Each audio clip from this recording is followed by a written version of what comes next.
Getting some feedback here. Better.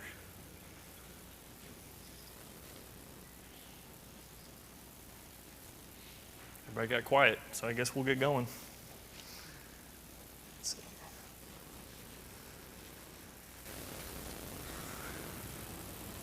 All right. Good evening, everybody. It's good to be here in the middle of a crazy week. Slow down for a little bit. Tonight we are going to pick up in our study in Hebrews. We're going to be in chapter 2, and we're going to be trying to follow up on what we covered on Sunday morning. We'll do a little bit of a short recap at the start here, just of kind of what we covered on Sunday morning, just in case we got some folks that weren't here on Sunday morning, and we'll kind of dive into the second half of this chapter. Before we get started, Dan, would you mind leading us in a prayer as we get going? Sure. All right, thanks. Let's bow. Our God in heaven, we love you and praise your name tonight. We're thankful that we can be together as your people. We love you and we love your word that you have given us. We pray, Lord, that you be with Jay tonight as he teaches us, as he guides our minds. We pray that we would be attentive to the Hebrew writer, that we would glean the truths that are from your spirit and your mind, and that are sent for our benefit, so we would know how to live for you, and so we would know you. We thank you for Jesus, Lord, and it's in his name that we pray. All right, so quick recap. I know we can't recap every single time we come together of the whole book, but we're going to do it while we're still kind of early on, right? So first chapter, we talked a little bit that first week around the beginning of this letter or speech or whatever you want to call it. It does kind of appear to read as something more of like a sermon, what we said, versus a lot of the letters we see in the New Testament, regardless of who the writer is. But the kind of the discussion in that first chapter that we read is that Jesus is superior, and he's superior in every way to everything else.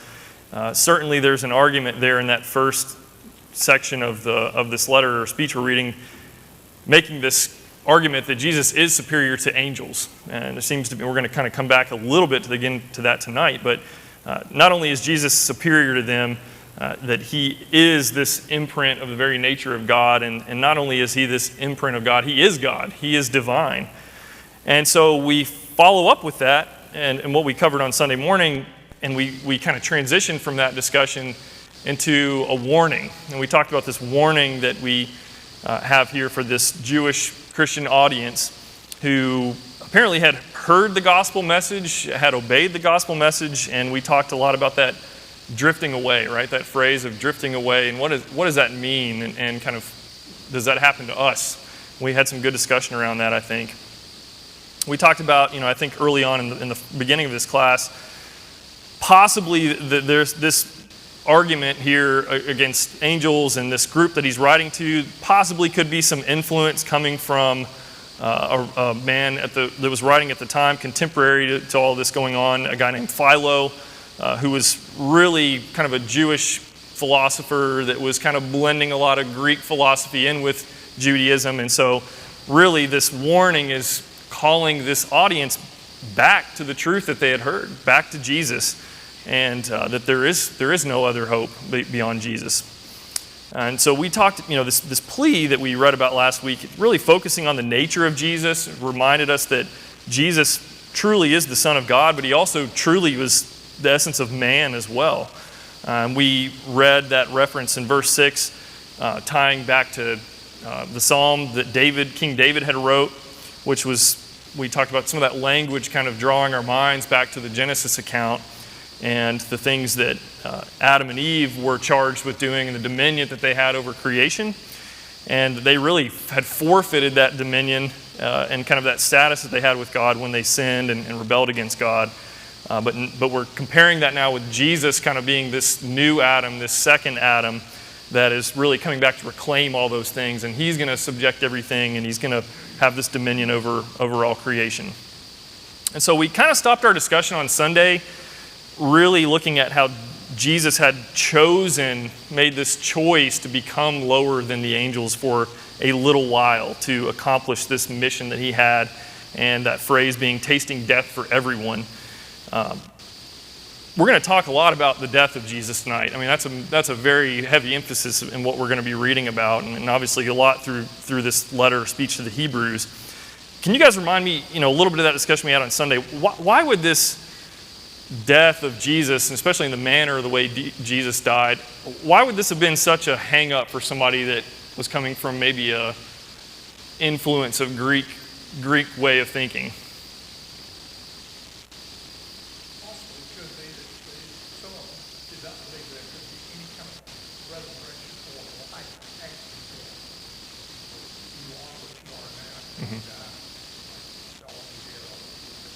Right. Yeah, I'm sure that would have been a very prevalent thing. Any other ideas? Think about Greek religion with Greek gods or the Roman gods. Did you see a lot of self-sacrifice going on by the gods?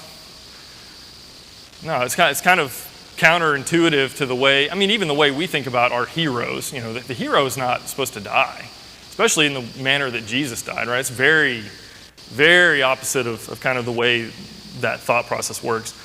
Why would this suffering death by Jesus have been a hang-up for the Jews? Because I think we see that too. What was going on there in their minds? Not at all what they wanted or expected.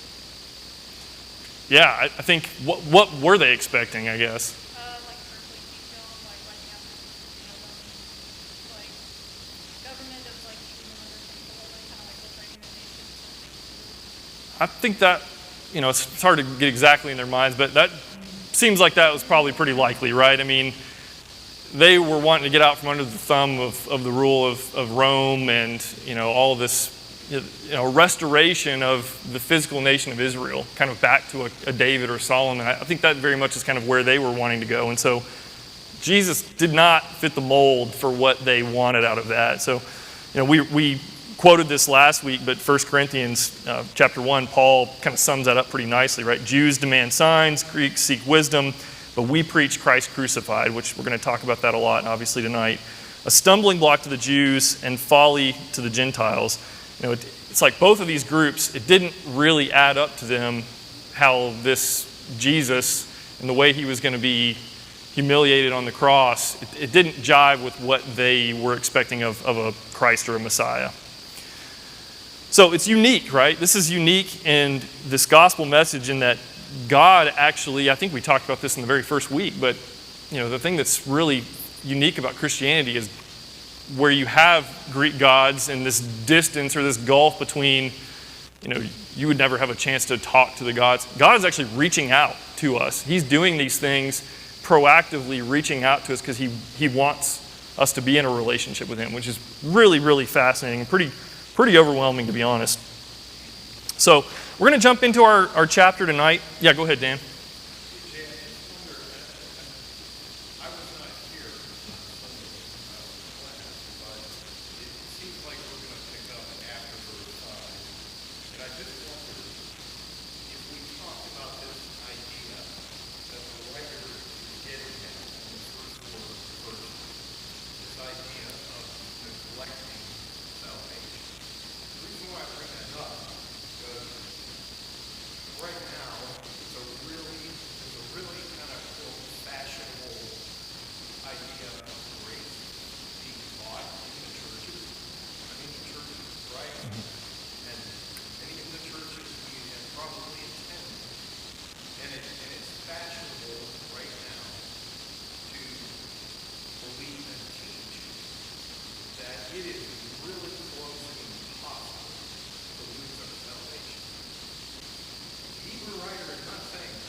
Yeah. You don't have to neglect a car very much for it to break down.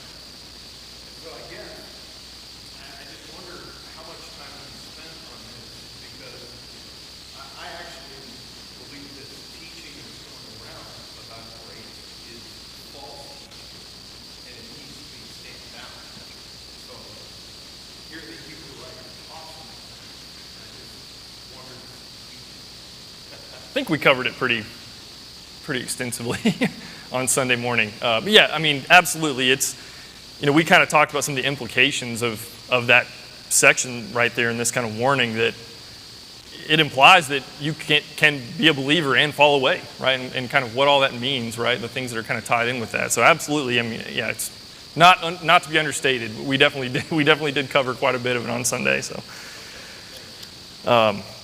we're going to go ahead. We're just going to read our passage tonight. Again, we're going to kind of read the second half of chapter 2, and then we'll just start picking it apart, kind of like we did on Sunday. So we're going to pick up in verse 10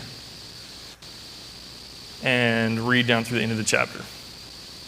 So this is Hebrews 2, chapter 2, verse 10. It says, "For it was fitting that he, for whom and by whom all things exist, in bringing many sons to glory, should make the founder of their salvation perfect through suffering. For he who sanctifies and those who are sanctified all have one source. That is why he is not ashamed to call them brothers, saying, I will tell of your name to my brothers. In the midst of the congregation I will sing your praise. And again I will put my trust in him. And again, behold, I and the children God has given me. Since therefore the children share in flesh and blood, he himself likewise partook of the same things, that through death he might destroy the one who has the power of death, that is, the devil, and deliver all those who through fear of death were subject to lifelong slavery. For surely it is not angels that he helps, but he helps the offspring of Abraham. Therefore he had to be made like his brothers in every respect, so that he might become a merciful and faithful high priest in the service of God, to make propitiation for the sins of the people. For because he himself has suffered when tempted, he is able to help those who are being tempted." So again, just to reiterate, we've kind of been saying it every week, Hebrews is dense. There's a lot of stuff in here. We're going to do our best to try and get through this tonight, but just kind of starting there in verse 10, right? It says, it was fitting that he, in bringing many sons to glory, should make the founder of their salvation perfect through suffering. Why this word fitting? Why is it fitting that God would suffer to make salvation possible for us? What does that mean? Why is it fitting that he would do that?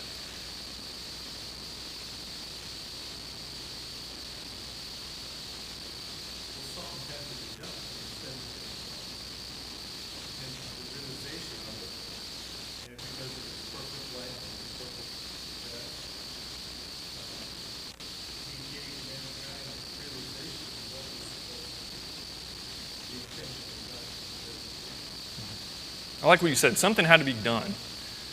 I mean, why did something have to be done? I mean, why did God could have just said, well, you guys messed up, and I'm not going to do anything about it.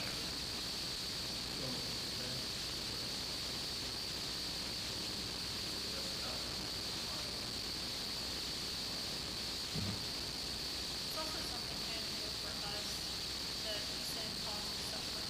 So like very much the result of our sin and feel the need for pain and turn away from it. Mm-hmm. When this is perfect, it's complete. Something had to be done in order to reestablish the relationship that happened. I would suggest that where it says,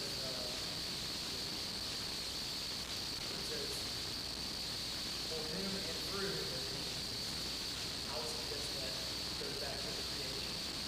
And sin coming into mankind is a reflection on the creation that was God and that was therefore it is fitting for him to come in flesh to sin. Yeah. Yeah, I think these are great points. I'm stealing from Dad again. I'm not the Greek philosopher here, or the Greek wordsmith here, but this Greek word "fitting" is kind of interesting, right? And it's talking about to be suitable or proper. And when I think about this, why is it fitting that God would suffer to correct these things? It's God's nature, right? Somebody mentioned compassion, right? It's in God's nature to go through the great lengths that he went through to make us whole, to fix us. If God was not a compassionate God, a God who loved, a God who cared, would he have done something like this? Not at all. I mean, it'd be a far cry, right? So I kind of think of it in that way. We see throughout Scripture the nature of God, and this character of God. God is love. That's why God would suffer and go through something like this for us to fix that, to fix the creation that he was there at the beginning to even create to start with.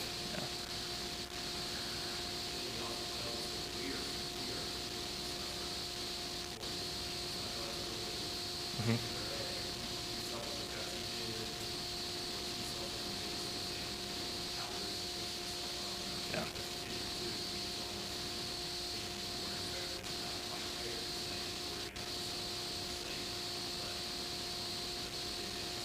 Yeah. Yeah. We're gonna kind of get in more of that idea, I think, too. Yeah.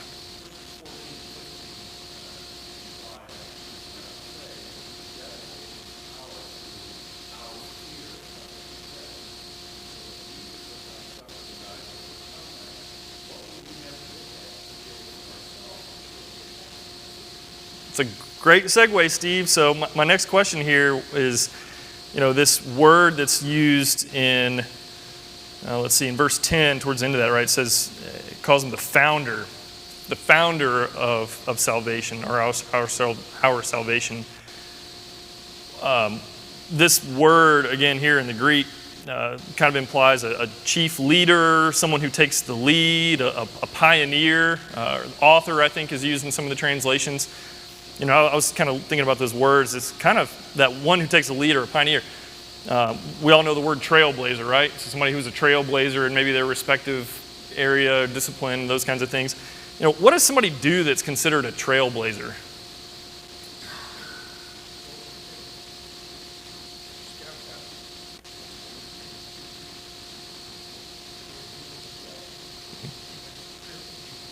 Yeah. Yeah, somebody that's basically, yeah, go ahead. Which is, we can kind of get probably a lot of images in our head of the pioneers and people going on the Oregon Trail and all kind of things like that, right? They were the ones essentially clearing the path for everyone behind them. So they were the ones kind of going through the obstacles, kind of finding their way and leaving markers behind for everyone else to know where they're supposed to go. Some of you guys know I like going out in the woods and climbing up on mountains and stuff like that. I don't say I'd aspire to do like Everest or anything like that. But you guys know, Sir Edmund Hillary and his Sherpa Tenzing Norgay. They were the first two guys to basically summit Everest back in the 50s. And they're considered trailblazers in many ways. I mean, a lot of people have gone up Everest since that time, but they were kind of the first two guys to really do it, at least documented anyways.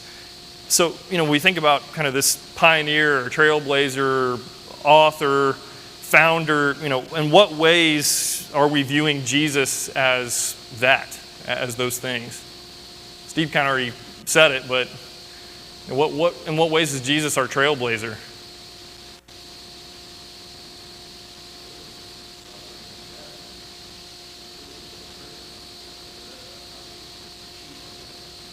Yeah.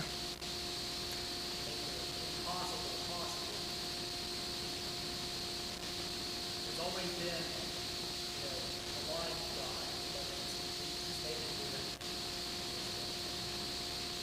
As it comes to the priest, sacrificing for sins, this ultimate direct access to God. Had anybody before Jesus ever died and come back alive on their own that we know of? No. I mean, there were people that were raised, but they were raised by the power of God by someone else. Jesus is the first. We read of that in other passages where he's kind of the first fruits, right? He was the first one to conquer death. And through that death, he's really paving the way for us to know that we don't have to be afraid of it. We don't have to be scared in that way that we would have before. And he's kind of blazed that path for us. He referred to himself, we talked on Sunday morning, I'm the life, the truth, and the way. He is the way, and we follow him.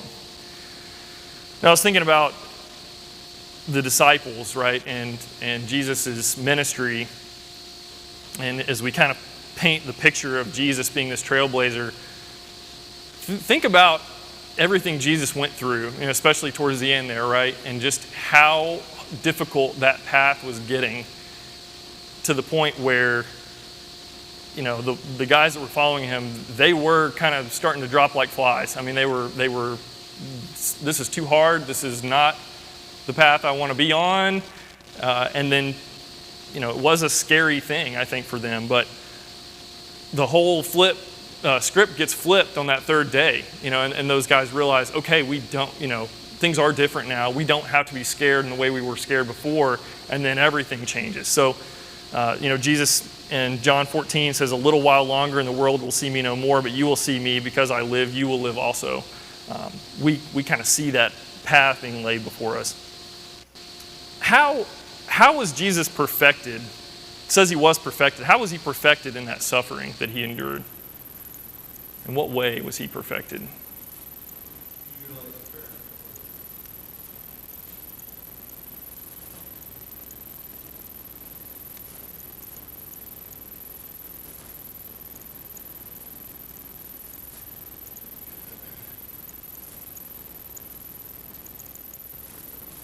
I mean, Jesus was perfect and complete in, I guess, in certain ways before, but certainly in a different way after. What does that perfection process look like in him dying and being raised again?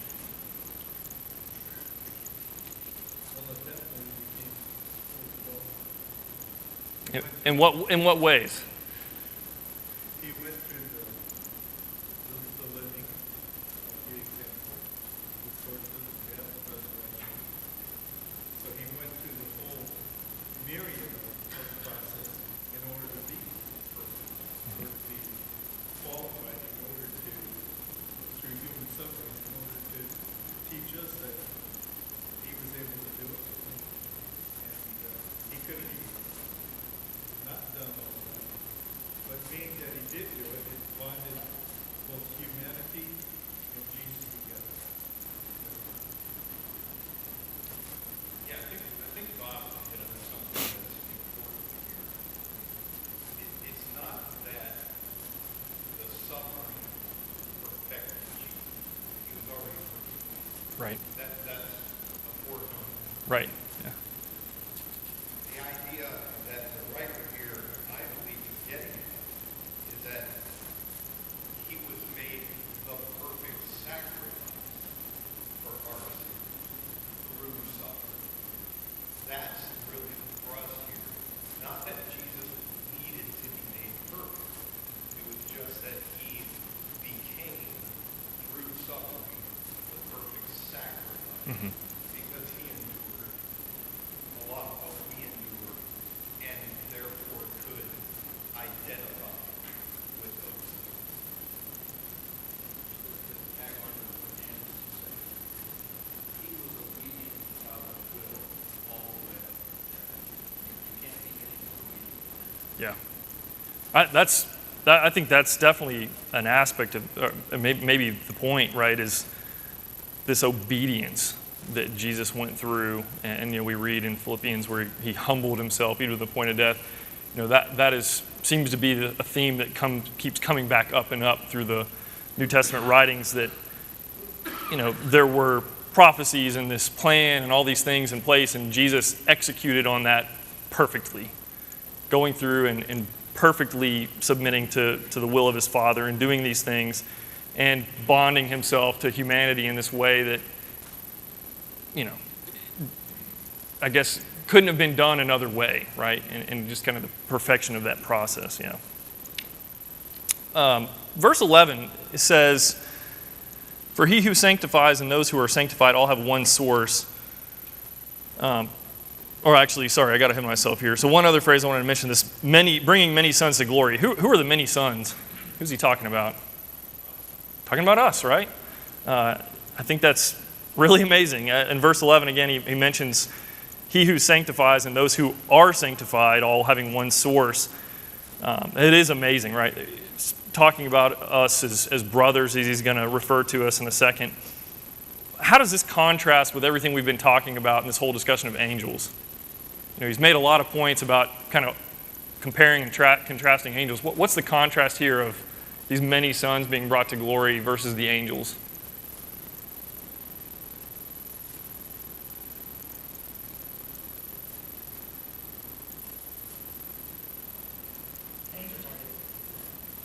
Angels aren't anything. They can bring messages from God and show us the way and bring visions to us and give us a glimpse into what's going to happen if we do not turn away from our sin, but they can't bring salvation to us. He's going to mention a little further down, right? We read, let's see, in verse 16, for surely it's not angels that he helps, but he helps the offspring of Abraham. There's no question angels were special, but like we've talked about, they were created beings that kind of served a purpose as messengers of God.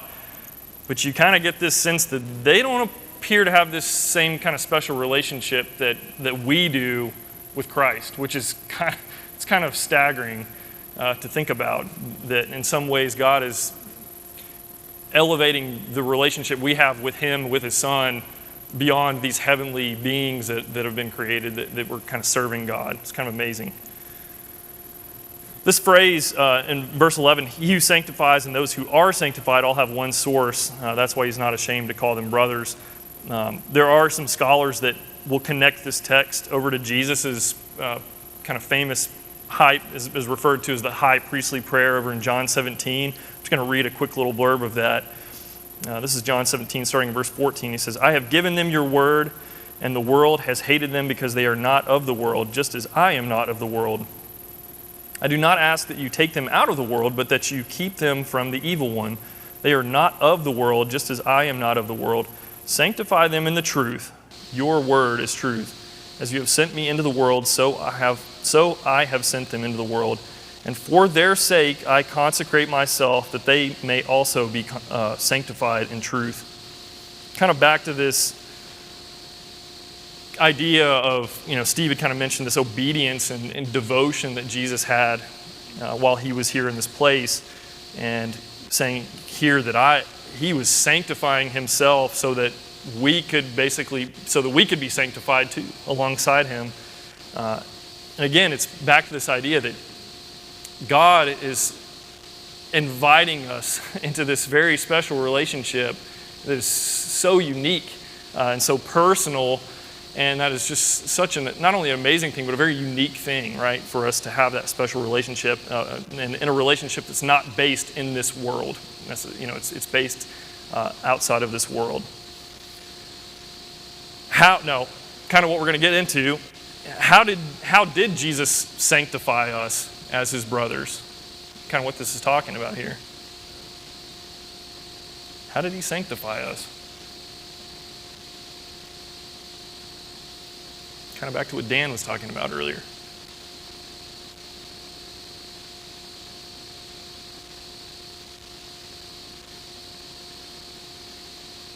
What did he do? What did he do for us? He died for us. And you talked about sacrifice, Dan. This is, and it's already been alluded to a couple times already in this letter or speech, this sacrifice. And, we're going to see down here a little bit further that he became a merciful and faithful high priest, and kind of making this atonement or propitiation for our sins. He was this Passover lamb, this perfect and ultimate sacrifice, and that has forever cleansed us and sanctified us and made us right before God. You guys remember how Paul spoke over in Colossians chapter 2? He says, in him also you were circumcised with a circumcision made without hands, by putting off the body of the flesh by the circumcision of Christ, having been buried with him in baptism, in which you were also raised with him through faith in the powerful working of God, who raised him from the dead. And you, who were dead in your trespasses and the uncircumcision of your flesh, God made alive together with him, having forgiven us all our trespasses, by canceling the record of debt that stood against us with its legal demands. This he set aside, nailing it to the cross.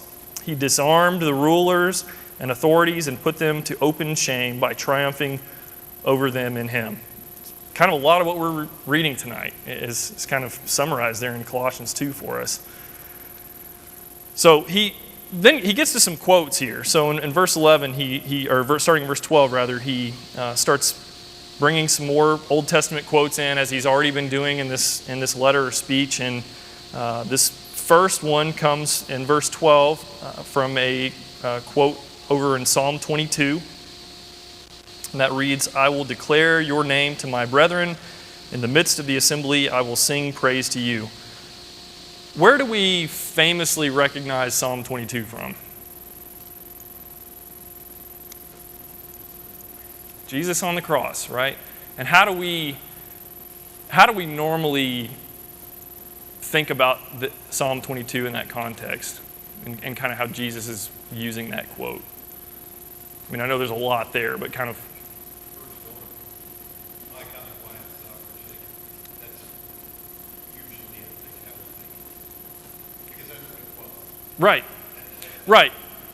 I guess we think very much in the context of the crucifixion, right? I think is a lot of that death and that process and the things that he had to go through.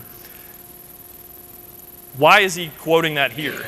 I guess why is that different than what we're seeing here? What's the emphasis on here in the way he's using Psalm 22? Yeah, Jay, this is a really deep here. And I think, we keep referencing John. Mm-hmm. And again, in this section, I want to reference John again. Because John talks about during the high priestly prayer before Jesus prayed. He's praying for several things. One of the things he prays for is his apostles.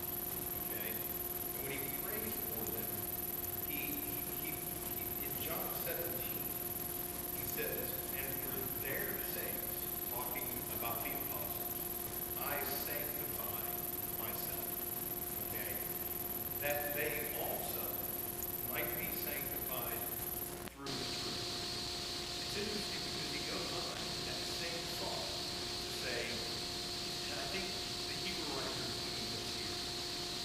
He goes on to say, "Neither do I pray for only these, but for them also which shall believe on me through their word." So it's interesting. Jesus was praying for his apostles. He was praying for us. But what was he doing? He was saying he was about to go purify himself through death. Okay? And he was praying that his apostles, through their word, we would be purified as well. Mm-hmm. The whole time, Jesus is the living embodiment of that word through which all creation was made. I mean, to wrap your head around this, I'm not good at it. I mean, it's really hard. Yeah. And so I think the Hebrew writer is really doing a lot of this same thing here. Yeah. I agree with what you're saying, Dan. It appears to me the way he's kind of referencing Psalm 22 here, we kind of read down through that passage and again kind of have the crucifixion on our brain and kind of those things, trying to make those things kind of work together.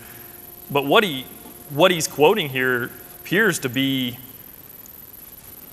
kind of an after the crucifixion event. I mean, this kind of celebration and praising of God in these things. I don't know if it's just out and out referring to the resurrection, but it appears to kind of be pointing to that and this idea of telling of your name to the brothers in this midst of this congregation and this praise. And we've kind of been in this discussion of referring to these many sons of glory and these things. It kind of seems like it is inferring that it's painting this post-resurrection joy of the Messiah. So I don't know if that's definitive, but that seems to be what it's kind of the flip side of that. We a lot of times think about the way that first kind of the flow of that, but it's kind of the back end of that psalm being referenced. Then we got verse 13, right? So then it shifts over. We got some other quotes coming in here. We've got two from Isaiah, the second and the third, both coming from Isaiah chapter 8. And it appears to be quoting from that. It reads, "I will wait for the Lord who is hiding his face from the house of Jacob, and I will hope in him." And really, in kind of the context of Isaiah 8, the prophet's basically saying that God's going to allow the Assyrians to come in and invade and conquer Israel because the people just refused to listen. They didn't have a heart for God. They had closed their ears. They weren't listening to God. And so in verses 11 through 22 in that passage, Isaiah is speaking on behalf of God and telling the people to really to fear God and obey his word. And I think, kind of hear what I think it's getting at a little bit of this, I will hope in him. We look back to Jesus praying in the garden all through his ministry, and this obedience, this perfect obedience, this perfect trust, the prayers that Jesus would have to his Father, and kind of the learning of this obedience in the faith while he was here as a man, and kind of going through this process of becoming the perfect Savior for all people for all time. We read again, like we referenced in Philippians 2, that being found in appearance as a man, he humbled himself and became obedient to the point of death, even the death of the cross. And then this last quotation here references, again, coming from Isaiah 8, says, "Behold, I and the children God has given me." In that very next verse there in Isaiah 8, in verse 18, it says, "Behold, I and the children which God has given me, and they shall be signs and wonders in the house of Israel from the Lord of hosts who dwells in the Mount of Zion." Again, I think this is kind of referencing us being these children, this kind of brethren, this brotherhood that we have with Jesus as our Savior. And if that is the case, which I think that is what's pointing to, I mean, that is, I don't know if that's hard for you guys to get your head around. That's very hard for me to get my head around, being attributed as or counted as a brother to Jesus.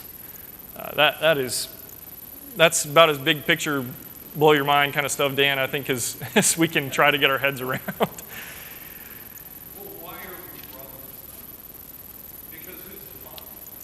There's one source, right? There's one source. There's one source. So technically, we're brothers.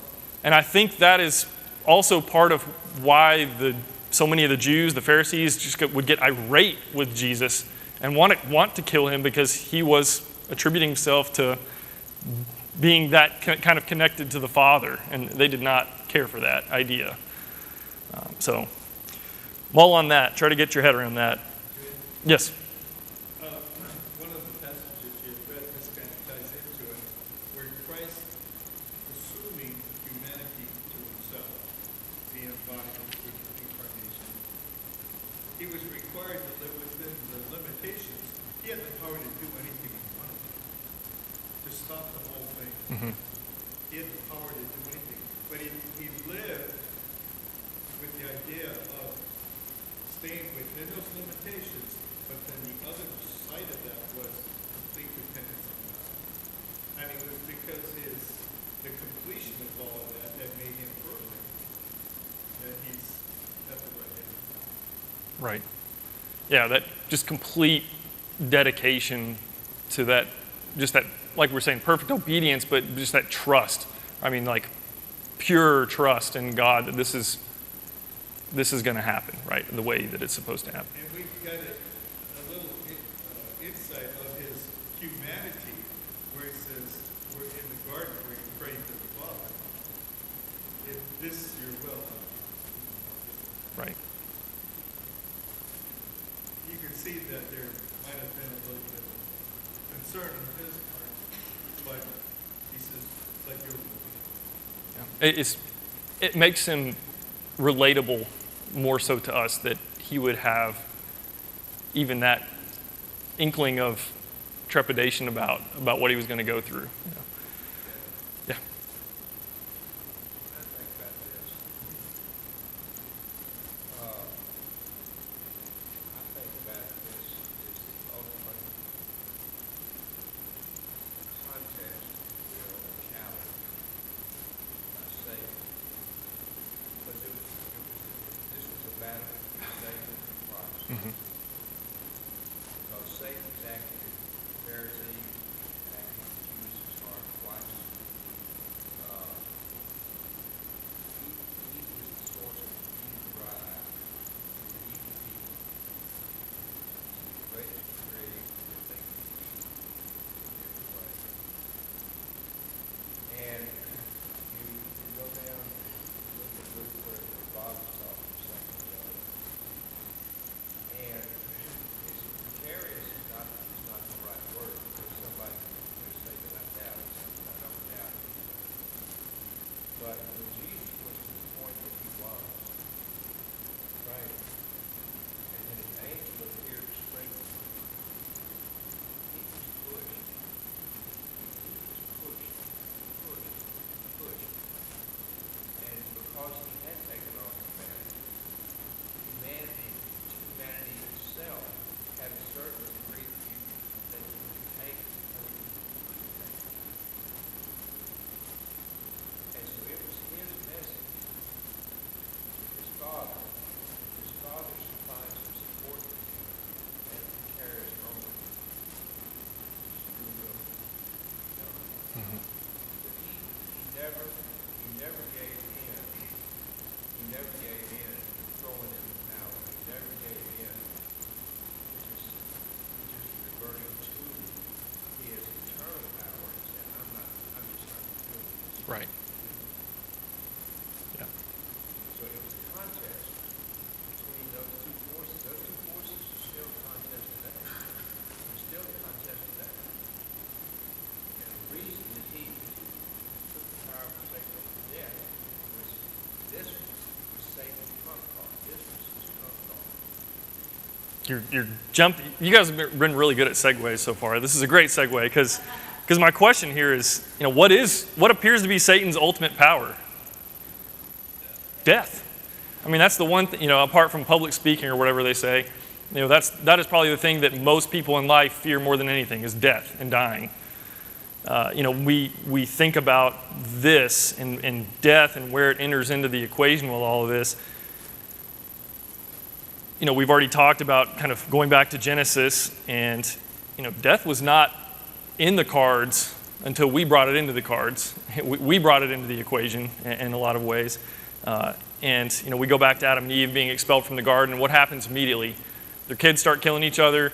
Genesis chapter 5 is this genealogy of so-and-so lived and died. So-and-so lived and died over and over and over. And that was not the intent originally, was for us to die. But that is the thing that was brought into this scenario that is kind of Satan's power to use against us and try to use against Christ himself. Mm-hmm.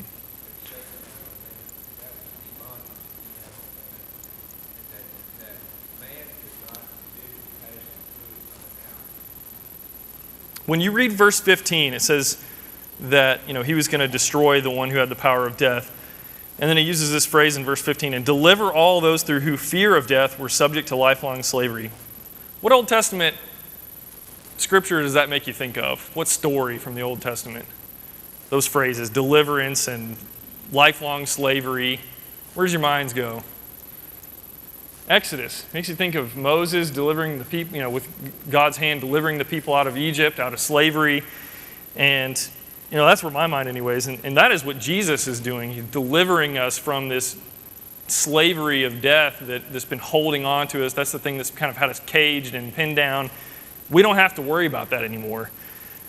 So I think it's easy, in a lot of ways, it's easy for us to think about Jesus as, the Prince of Peace and this amazing teacher, and that he is the Son of God and kind of this rescuer, but he's also out there laying down the law on Satan and crushing Satan and destroying Satan. He's the Satan conqueror. Yeah, go ahead, Dan. Yeah, and this whole explanation here, you asked the question earlier about what verse 10, how was he made perfect through suffering? This is all an explanation. Mm-hmm. This whole thing down to verse 18, the writer is explaining why he was the perfect sacrifice. And down here, he